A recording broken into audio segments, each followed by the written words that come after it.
जीपशाळा दिनकर दादा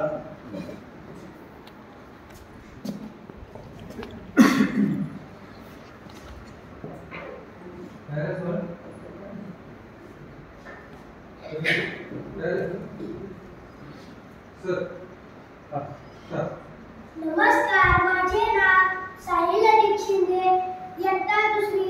माझ्या शाळेचे नाव जीपशाळा दिनकर दादा नगरवान जळते.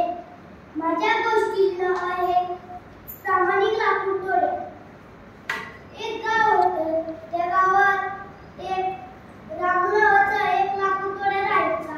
तो लाकूड तोडून आपलं बायका पोरांचं पोट भरायचा. एके दिवशी तो तसा जंगलात जातो. सगळी झाडे ओली होती, त्याला ताक पण लागली होती. त्याला एक विहीर दिसली. तो विहिरीमध्ये उतरला आणि पाणी पिऊ लागला.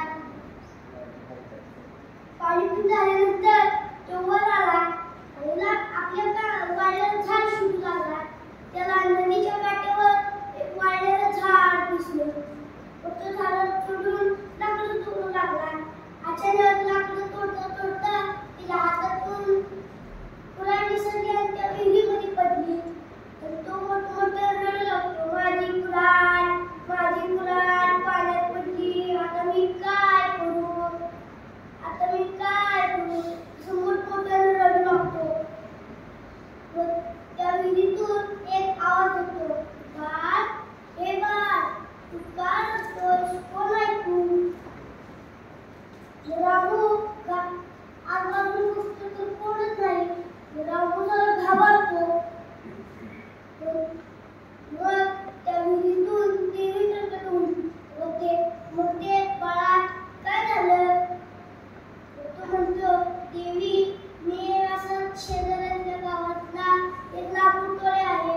मी लाकडं तोडून माझ्या बायका पोरांचं पोट भरतो. आता देवी बघ ना, मी असं लाकडं तोडता माझी कुऱ्हाड विहिरीमध्ये पडली. आता मी माझ्या बायका पोरांचं पोट कसं भरू? माझी बायका पोरं कधी भरतील? मोठमोठे रडू लागतो. देवी म्हणते, बाळा, काळजी करू नकोस, मी आहे ना. देवी म्हणते, देवी पाण्यात डुबकी खाते आणि सोने चांदीची कुऱ्हाड आणते. म्हणते, बाळा, हे का तुझी कुऱ्हाड? तो म्हणतो, आजूबाजूला म्हणतो, नाही, ही माझी कुऱ्हाड नाही. देवी म्हणते, त्या लोखंडाची कुऱ्हाड का अडकली तुझं? ती घेऊन टाक तुला. मग तो म्हणतो, नाही, जी वस्तू माझी नाही, मी कशी करू? मग देवी म्हणते, देवी अजून एका पाण्यात विहिरीमध्ये उडी खाते. चांदीची कुऱ्हाड आणते, सोन्याची कुऱ्हाड आणते. म्हणते, बाळा, हे आहे का तुझी कुऱ्हाड? तो हातात घेऊन आजूबाजूला म्हणतो, नाही, ही कुऱ्हाड माझी नाही. ही म्हणते, त्या लोखंडाची कुऱ्हाड काय तुझं? ही सोन्याची आणि चांदीची कुऱ्हाड तुला घेऊन टाक. तो म्हणतो, देवी, नाही, ही वस्तू माझी नाही, मी कशी म्हणू? व देवी अजून एकदा पाण्यात विहिरीमध्ये उडी काढते आणि लोखंडाची कुऱ्हाड आणते. तो लांबून म्हणतो, देवी, हीच माझी कुऱ्हाड. तो आम्ही लागतो. देवी त्याच्यावर खुश होते. ती म्हणते की, बाळा, रामू, तू गरीब आहे पण प्रामाणिक आहे. मला तुझा प्रामाणिकपणा खूप आवडला.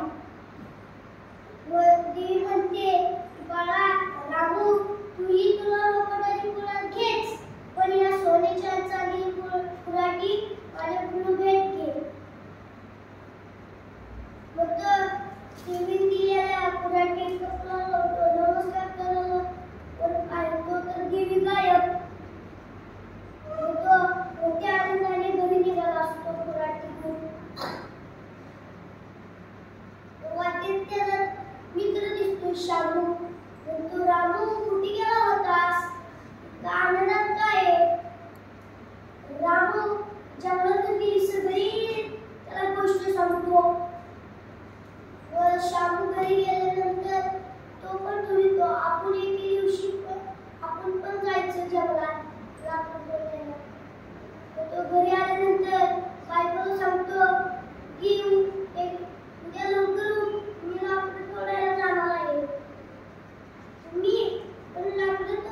आपल्याकडे कुऱ्हाड कुठं आहे? आणि ते शेजारची नाही तर रामूची वागली. ती रामू शेजारची कुऱ्हाड मागून आणते. आणि ती रामू एके दिवशी लवकर उठतो. कुऱ्हाड येते तेव्हा शिवून जातो. चला जातो. मग रामूने सांगितले विहीर शिवून काढतो. गेल्या आपल्या हातानं गेल्या कुऱ्हाड गोल गोल फिरवून विहिरीमध्ये टाकतो. मोठमोठे रडलं, माझी कुऱ्हाड पाण्यात पडली, आता मी काय करू? त्या विहिरीतून ती प्रकट होते. काय झालं? तुझं नाव काय? म्हणतं शामू. म्हणतो देवी, मी पण एक लाकूडतोड आहे. माझं नाव शामू आहे. मी जंगलातली लाकूड तोडून माझं बायकोचं पोट भरतो. देवी बघणार, आता मी लाकूड तोडतो माझी कुऱ्हाड विहिरीमध्ये पडली, आता मी काय करू? मी म्हणते बाळा रडू नकोस, मी आहे ना. देवी मागच्या वर्षी लोखंडाची कुऱ्हाड काढली. देवी आपण म्हणते की वेळ घालवू नको. देवी लोखंडाची कुऱ्हाड काढली. बाळा घे का तुझी कुऱ्हाड?